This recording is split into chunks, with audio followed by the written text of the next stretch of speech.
रजनीकांत आम लोगों के लिए उम्मीद का प्रतीक। ये कहना कोई अतिशयोक्ति नहीं होगी कि रजनीकांत ऐसे इंसान हैं जिन्होंने फर्श से अर्श तक आने की कहावत को सत्य साबित करके बताया हो। दुनिया में ऐसे कई लोग हैं जिन्होंने बड़ी बड़ी सफलताएं अर्जित की, पर जिस तरह रजनीकांत ने अभावों और संघर्षों में इतिहास रचा है वैसा पूरी दुनिया में कम ही लोग कर पाए होंगे। एक कारपेंटर से कुली बनने, कुली से BTS कंडक्टर और फिर एक कंडक्टर से विश्व के सबसे ज्यादा प्रसिद्ध सुपरस्टार बनने तक का सफर कितना परिश्रम भरा होगा ये हम सोच सकते हैं। रजनीकांत का जीवन ही नहीं बल्कि फिल्मी सफर भी कई उतार चढ़ावों से भरा रहा है।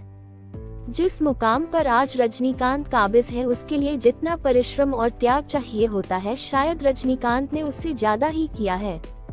संघर्षपूर्ण बचपन। रजनीकांत का जन्म 12 दिसंबर 1950 को कर्नाटक के बेंगलुरु में एक बेहद मध्यम वर्गीय मराठी परिवार में हुआ था। वे अपने 4 भाई बहनों में सबसे छोटे थे।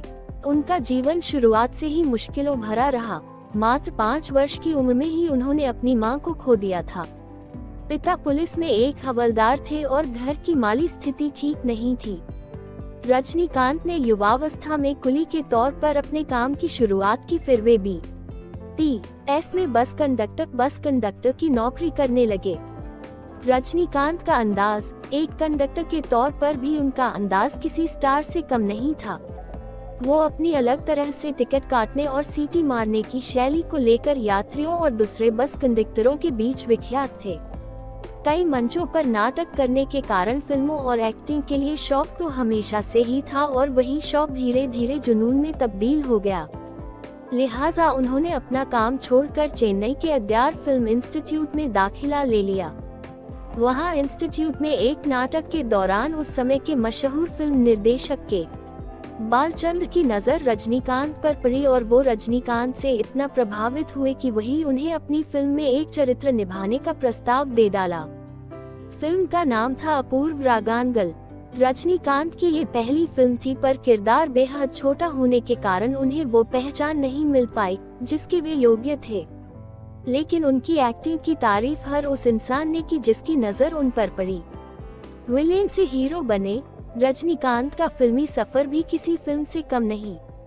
उन्होंने पर्दे पर पहले नकारात्मक चरित्र और विलेन के किरदार से शुरुआत की, फिर साइड रोल किए और आखिरकार एक हीरो के तौर पर अपनी पहचान बनाई। हालांकि रजनीकांत निर्देशक के बालचंद्र को अपना गुरु मानते हैं, पर उन्हें पहचान मिली निर्देशक SP मुथुरामन की फिल्म चिलकम्मा चेप्पिंडी से। इसके बाद SP की ही अगली फिल्म ओरू केल्विकुर्री में वे पहली बार हीरो के तौर पर अवतरित हुए। इसके बाद रजनीकांत ने पीछे मुड़कर नहीं देखा और दर्जनों हिट फिल्मों की लाइन लगा दी। बादशाह, मुथु, अन्नामलाई, अरुणाचलम, थलापति उनकी कुछ बेहतरीन फिल्मों में से एक है। उम्र कोई मायने नहीं रखती। रजनीकांत ने ये साबित कर दिया कि उम्र केवल एक संख्या है और अगर व्यक्ति में कुछ करने की ठान ले तो उम्र कोई मायने नहीं रखती। 65 वर्ष के उम्र के पड़ाव पर वे आज भी वे Shivaji the boss, robot, Kabali जैसी हिट फिल्में देने का मादा रखते हैं। 65 वर्षीय रजनीकांत के लोग इतने दीवाने हैं कि कबाली फिल्म ने रिलीज होने से पहले ही 200 करोड़ रुपए कमा लिए। एक समय ऐसा भी था जब एक बेहतरीन अभिनेता होने के बावजूद उन्हें कई वर्षों तक नजरअंदाज किया जाता रहा, पर उन्होंने अपनी हिम्मत नहीं हारी।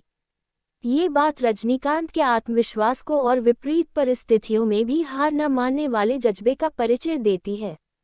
जमीन से जुड़े हुए। रजनीकांत आज इतने बड़े सुपर सितारे होने के बावजूद जमीन से जुड़े हुए हैं। वे फिल्मों के बाहर असल जिंदगी में एक सामान्य व्यक्ति की तरह ही दिखते हैं। वे दूसरे सफल लोगों से विपरीत असल जिंदगी में धोती कुर्ता पहनते हैं। शायद इसीलिए उनके प्रशंसक उन्हें प्यार ही नहीं करते बल्कि उनको पूछते हैं। रजनीकांत के बारे में ये बात जग जाहिर है कि उनके पास कोई भी व्यक्ति मदद मांगने आता है वे उसे खाली हाथ नहीं भेजते। रजनीकांत कितने प्रिय सितारे हैं, इस बात का पता इसी से लगाया जा सकता है कि दक्षिण में उनके नाम से उनके प्रशंसकों ने एक मंदिर बनाया है। इस तरह का प्यार और सत्कार शायद ही दुनिया के किसी सितारे को मिला हो। चुटकुलों की दुनिया में रजनीकांत को ऐसे व्यक्ति के रूप में जाना जाता है जिसके लिए नामुमकिन कुछ भी नहीं, और रजनीकांत लगातार इस बात को सच साबित करते रहते हैं। आज वे 65 वर्ष की उम्र में रोबोट 2 फिल्म पर काम कर रहे हैं। उनका यही अंदाज लोगों के दिलों पर राज करता है।